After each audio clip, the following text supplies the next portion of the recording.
Important news today. Mint में आप सभी का बहुत बहुत बहुत स्वागत है।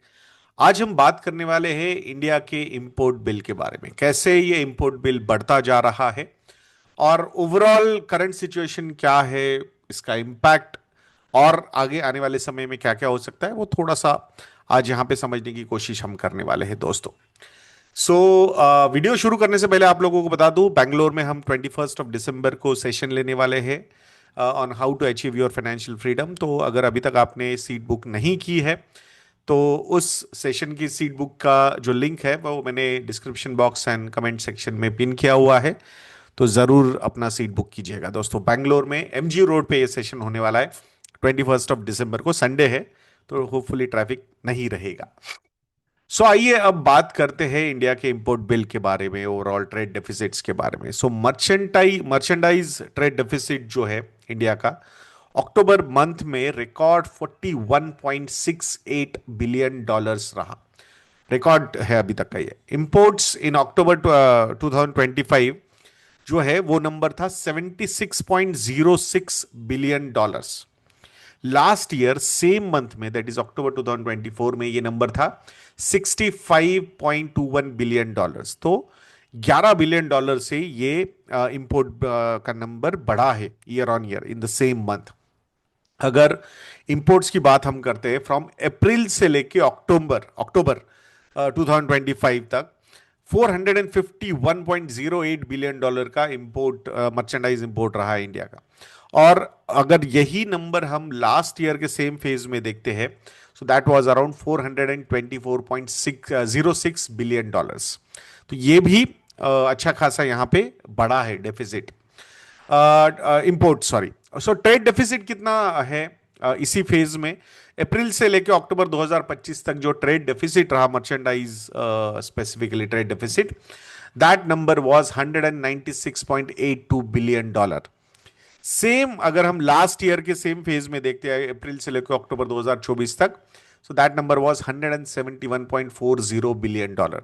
तो अच्छा खासा यहां पे ट्रेड डेफिसिट बढ़ता जा रहा है। और यही वो एक सबसे बड़ा रीजन लगता है कि इंडिया का जो रुपी है वो वीक भी होता जा रहा है। 90 पर यूएस डॉलर हमने ऑलरेडी एक लोअर लेवल 90.15 की देखी है।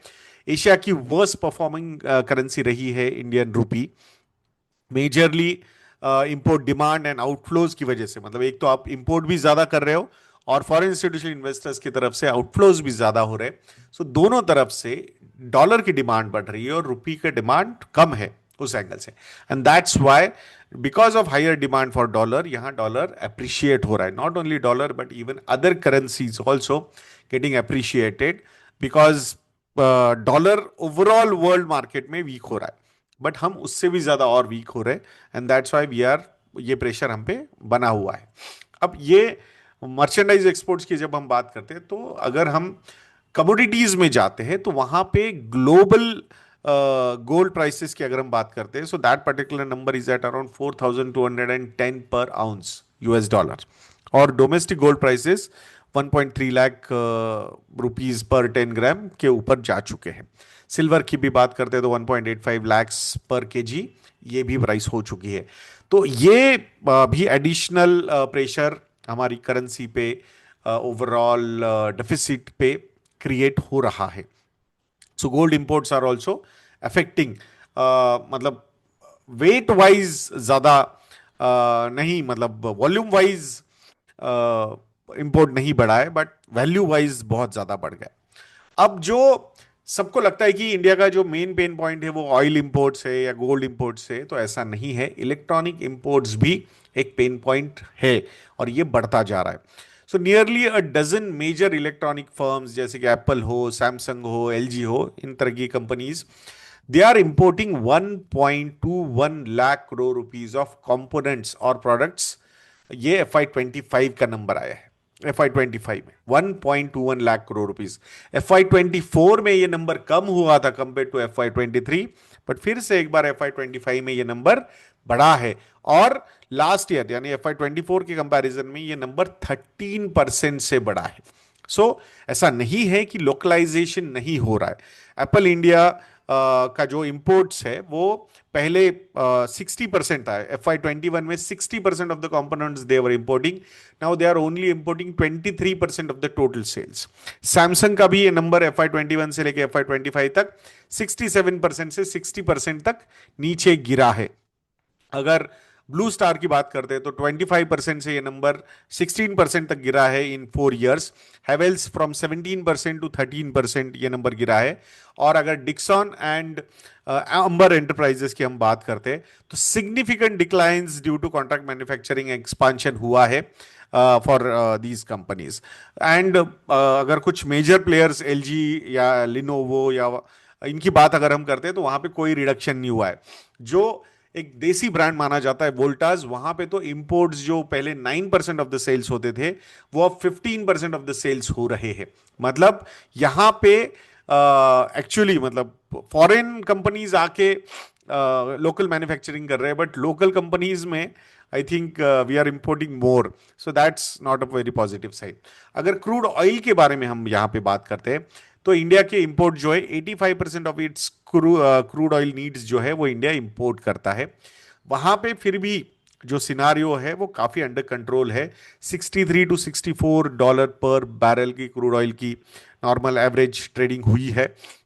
सो मॉडरेट एब्सोल्यूट लेवल से ये, बट अगर यहां से रूपी वीकनेस रहता है तो उसका भी एक negative impact crude oil import bill pay हो सकता है। सो यहाँ पे रूपी का वीक होना, गोल्ड प्राइसेस का ऊपर जाना, कंटिन्यूड इलेक्ट्रॉनिक कंपोनेंट्स का इंपोर्ट बढ़ना, हेवी क्रूड ऑयल डिपेंडेंस होना यानी कि 85% प्लस का, तो ओवरऑल ये सारे फैक्टर्स जो है वो इंडिया का इंपोर्ट बिल यहाँ पे बढ़ा रहे हैं। और इसी का वो नतीजा है कि लास्ट मंथ अक्टूबर 2025 का जो ट्रेड डेफिसिट रहा इंडिया का वो हाईएस्ट एवर रहा $41.68 बिलियन। और अप्रैल से लेकर अक्टूबर तक ये नंबर $197 बिलियन का रहा है।